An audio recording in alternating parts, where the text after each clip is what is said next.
వాళ్ళ పత్రిక కూడా ఇదే రాస్తుంది. రాజశేఖర రెడ్డి గారు చనిపోయినప్పుడు 600 మంది చనిపోతే 1600 మంది చెప్పినట్టుగా. ఏంటండి ఈ అబద్ధ ప్రచారం? ఇంకో మాట కూడా చెప్తున్నా, సిఆర్పిఎఫ్ దళాలు 8,000 రూపాయలు బోటు ప్రయాణానికి అడిగినాయా? పాల ప్యాకెట్ 200 అడిగినాయా? మనం కళ్ళుండి మాట్లాడుతున్నావా, మూసుకొని మాట్లాడుతున్నావా? ఈ రోజున పవన్ కళ్యాణ్ గారు రాకపోతే ముఖ్యమంత్రి గారు ఉన్నారండి ఫీల్డ్లో. ముఖ్యమంత్రి గారు 8 రోజులుగా ఉన్నాడు ఫీల్డ్లో. Where is opposition leader? AD? నేనే మీ భవిష్యత్తు అన్న నాయకుడు, అది కదా కావాల్సింది. పవన్ కళ్యాణ్తో మీకేంటి? ముఖ్యమంత్రి ఉన్నాడు, 12 మంది మంత్రులు ఉన్నారు. ఏడి? నేనే మీ భవిష్యత్తు, నా ఎస్టీ, నా ఎస్టీ, నా బీసీ. ఏమైపోయాడు? ఏ బాధ్యత లేదా? నేను ఈ సందర్భంగా మాట చెప్తున్నాను వాసు గారు. నిన్న 5 బోట్లు విడుదల చేశారు. 5 బోట్లు, ప్రమాదకరమైన బోట్లు. 3 బోట్లు గుర్తుకున్నాయి ప్రకాశం బ్యారేజీని. ఏదైనా జరిగితే విజయవాడకే ప్రమాదం వస్తుంది. ఈ రోజు నేను కూటమి ప్రభుత్వం డిమాండ్ చేస్తున్నా, ఎట్టి పరిస్థితుల్లో వదలం. వీళ్ళని శిక్షించాలి, ఉరి శిక్ష అయ్యాలి చట్ట ప్రకారంగా. ప్రకాశం బ్యారేజ్కి దాదాపు వైసీపీ నాయకులు నందిగాం సురేష్ గాని, తలసిల నగరం బోట్లు అవి 5 బోట్లు వదిలేశారు మీరు. దాదాపు ఒక్కొక్క బోటు 70 లక్షల రూపాయలు. ఇప్పటి వరకు ఈ బోటు నాదని ఒక్కటి రాదా? ఏంటి దీని అనుకుంటలేదా? ఈ రోజు సాక్షాత్ మంత్రి గారే చెప్తున్నారు. బాలకోటే గారు మీకో ప్రశ్న అండి, మీకో ప్రశ్న. సరే 5 బోట్లు వదిలేశారు, మీకు ఎవిడెన్స్ ఎస్టాబ్లిష్ అయింది, ఎందుకని అరెస్ట్ చేయడం? ఎందుకంటే అసలు మీ ప్రభుత్వం ఇంత ఉదాసీనంగా, ఎందుకు మీ ప్రభుత్వం ఇంత ఉదాసీనంగా ఉంటుంది? ఎందుకని వాళ్ళ మీద ఇంతవరకు ఇన్వెస్టిగేషన్ ఎందుకు స్టార్ట్ కాలేదు? నేను చెప్తున్నాను సార్ వాసు గారు, ఈ రోజున 25 మంది చనిపోతే 50 మంది మాట్లాడుతున్న వెంకటేశ్వర రెడ్డి గారిని కూడా విచారించాలి. ఎవరు చెప్పారు నీకు ఫిగరు? ఎవరు అడిగారు 8,000 రూపాయలు? ఈరోజు కూటమి ప్రభుత్వం పట్టించుకోవాలండి. ఈ రోజున సోషల్ మీడియాలో కానీ, రోతపత్రిలో కానీ ఇంత అబద్ధ ప్రచారమా?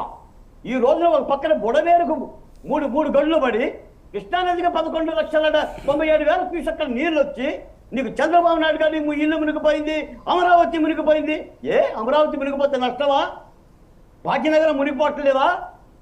భాగ్యనగరం మునిగిపోవట్లేదా? కర్ణాటక మునిగిపోవట్లేదా? వరద ఎవరికైనా వస్తుంది. అసలు చంద్రబాబు నాయుడు గారికి ఇల్లే లేదని చెప్పారు మీరు. చంద్రబాబు నాయుడుకి ఆంధ్రప్రదేశ్లో ఇల్లు లేదని చెప్పారు 2019లో. మళ్ళీ ఇప్పుడు ఆయన ఇల్లు మునిగిపోవటం ఏంటంటే సిగ్గేయట్లేదండి ఈ మాటకే.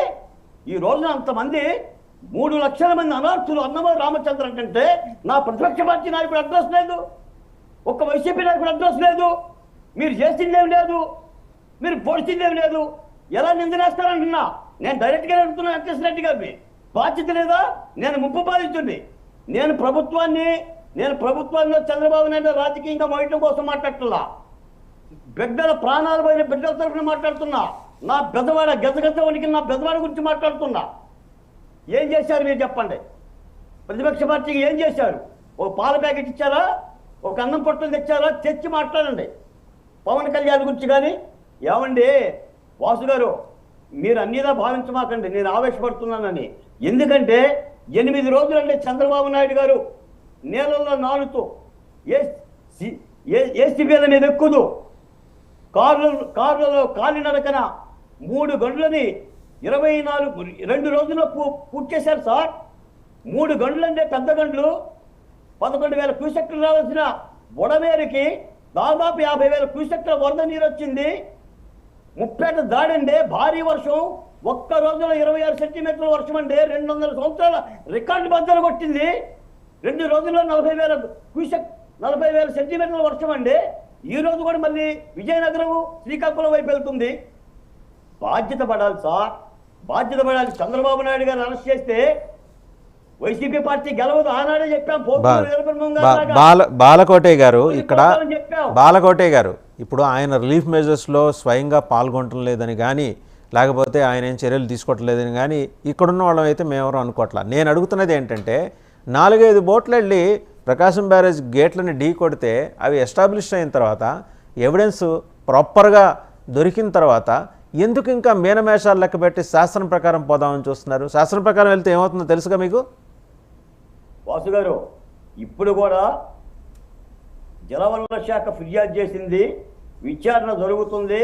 నేను చెప్తున్నాను, నిజంగా కుట్రపూరితంగా గనక ఆ బోట్ల గనక విడుదల చేస్తే దాని వెనక కుట్ర ఉందండి. ఇంకా మీకు డౌటా? దాని వెనక కుట్ర ఉంది, కుట్ర ఉంది. ఊరయ్యాలి అవసరం వస్తే. మీకు విషయం తెలుసా? మీకు విషయం బాలకోటే గారు, మీరు జర్నలిస్ట్ కదా, మీకు విషయం ఖచ్చితంగా తెలిసే ఉండాలి. ఈ డ్యామ్ సేఫ్టీ అనేది గవర్నమెంట్ ఆఫ్ ఇండియా పరిధిలోకి వస్తుంది. చాలా సీరియస్ కేసులు ఉంటాయి. గవర్నమెంట్ ఆఫ్ ఇండియా రంగంలోకి దిగితే ఒకళ్ళు మిగలరు. కాబట్టి మనం కూడా అదే డిమాండ్ చేస్తున్నాం. నిజంగా ఇప్పటికీ ఒక మంత్రి కొల్లు రవీంద్ర గారు నిన్న ఆయన స్వయంగా చెప్పాడండి, దీని వెనక కుట్ర ఉందని. చాలా మంది తెలుగుదేశం పార్టీ నాయకులు కూడా చెప్పారు. నిన్న ముఖ్యమంత్రి గారు కూడా బోటును పరిశీలించాడు. తప్పనిసరిగా ఈ కుట్ర కోణాన్ని ఛేదించాలి.